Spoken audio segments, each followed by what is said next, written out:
When my wife came home that night, I couldn't hold my thoughts anymore. I had been carrying the suspicion for weeks, watching her late nights and sudden excuses pile up like cracks in our marriage. As she walked through the door, pretending everything was normal, I looked her in the eye and asked, "Do you love him?" She froze for a second before forcing a smile and replying, "Who?" I said the name that had been haunting me, Derek. That was when her face drained of color, and she froze completely. That reaction told me more than words ever could. She didn't deny it. She didn't even try to laugh it off. Instead, she stood there like a guilty thief caught in the act. My chest tightened, but oddly enough, I felt calm. The truth had been revealed, and now it was my turn to act. She stammered, "It's not what you think. Please let me explain." I shook my head slowly. "No. You already explained enough the moment you froze at his name." I walked past her, pretending to give her the cold shoulder. She thought I was going to sulk and eventually forgive her. But deep down, I knew I was planning something she wouldn't forget. The next few days, I played along. I let her think I was hurt, but still holding on to hope. She tried to be extra affectionate, cooking my favorite meals, even sending me flirty texts during work hours. But all I saw were the fingerprints of betrayal. I stayed quiet, but inside, I was building my revenge brick by brick. First, I confirmed everything. I checked our shared phone account records, her work trip photos, and even her car's GPS history. Every detail lined up perfectly. She had been meeting Derek at hotels, restaurants, and even parks where they thought no one would notice. My hands shook when I saw the proof, but instead of rage, a smile crept onto my face. Now I had the ammunition I needed. I waited for her birthday to arrive, a day she had been planning for weeks.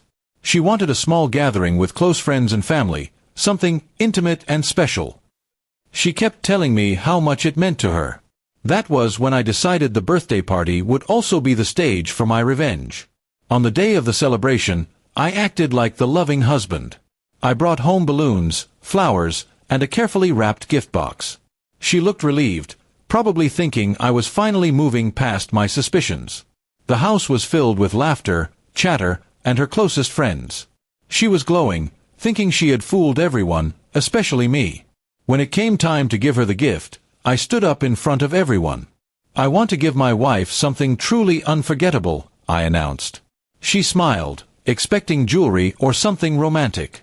Instead, I handed her the box. As she opened it, her smile vanished. Inside were printed photos, screenshots of her texts with Derek, time-stamped GPS logs, and pictures I had collected. Gasps filled the room as everyone leaned in to see. She looked up at me, horrified, her face pale. "Why would you?" she started, but I cut her off. "Because while you were out giving your heart and body to Derek, I was here giving my loyalty to you. And tonight, I wanted everyone to see the truth." The room fell silent except for the whispers of shock. Her best friend covered her mouth in disbelief, her parents looked ashamed, and even her brother, who always defended her, glared at her with disgust. She tried to grab the box and hide it, but it was too late. Everyone had seen enough. The mask she wore so carefully had finally crumbled in front of her world. I raised my glass of wine and said calmly, "Happy birthday, darling. I hope Derek buys you a cake next year, because I won't be here." Then I walked out, leaving her in tears as the weight of humiliation crushed her. That was my revenge, not just to leave her, but to expose her betrayal so thoroughly that she would never live it down. The next day, I filed for divorce and sent Derek a neat little package of the same evidence. I made sure his family and workplace got a taste of the truth too. If he wanted to steal someone's wife, he could deal with the consequences of being branded a homewrecker. In the weeks that followed, my wife tried calling, begging, and even threatening me. She said I had ruined her life. But every time she said those words, I only smiled. She had ruined ours the moment she chose Derek, and I had simply given her a mirror to look at her own destruction. Life moved on for me. I focused on my career, my health, and rebuilding my happiness without her.